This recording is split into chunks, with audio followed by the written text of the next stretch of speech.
The last slide from this part deals with the questions, what do they like and what is maybe annoying for them? This is based on 1,000 reviews in the Chinese social media that mention any of these points. You can see on the left-hand side positive stuff, so let's say 11%, more exactly 109 out of 1,000. 11% mentioning rich culture and history. 9% talk about the beautiful and unpolluted environment. 8% talk about many photo opportunities, and also 8% talk about shopping. Going down to some points at the bottom, still 4% say it is not too crowded and that there is Chinese-friendly information. There is a possibility to use Chinese payment. It shows also that the activities and investments of the European tourism industry in the past few years are already starting to pay off to some extent. Of course, more can be done and has to be done in this respect by accepting Chinese credit cards like UnionPay or payment with Alipay with smartphones, as well as training your staff, certifications and so on. On the right-hand side, you see what the problems are, and the main problem is language and communication. Almost 10% are saying that safety is a problem, and that is connected, of course, to political questions, but also, for instance, to pickpockets.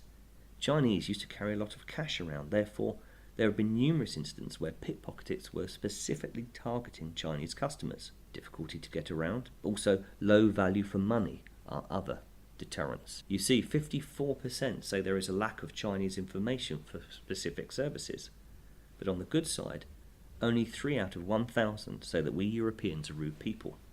What are the recommendations of the Kairos study? The first one is to help extend the comfort zone by making sure your services are done according to the wish of the Chinese. Target a niche and make clear why they should come to your place and not to another place, especially if you're not Paris or if you're not London or Munich. See what kind of offer you have and what is fitting for a niche market, as you can be sure niches in China tend to be hundreds of thousands of people and therefore big enough for your specific offers. Make sure that the internet can be used, that Wi-Fi is available free of charge. Make sure that Chinese visitors can have a lot of experiences so that they can actively participate in activities, so they have something to tell their friends about and to take photographs of. The Chinese are very happy if you give them a small gift, or if you give them something extra, something which has not been in the itinerary, or not being in the offer, that they can feel good, that this is a way of showing friendship and appreciation for their custom.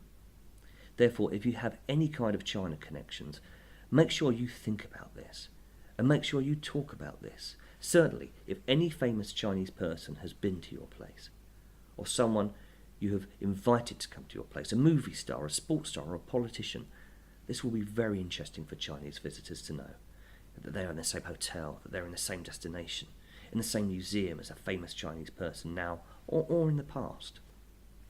Therefore, for visitors, make sure you have a Chinese website, that you have Chinese WeChat, that you encourage your Chinese customers to talk about you. If you have Chinese students in your city, make sure they write about their life on the Chinese social media and so on. There is a desire to go off the beaten track, and you can help them so that they can go to your place.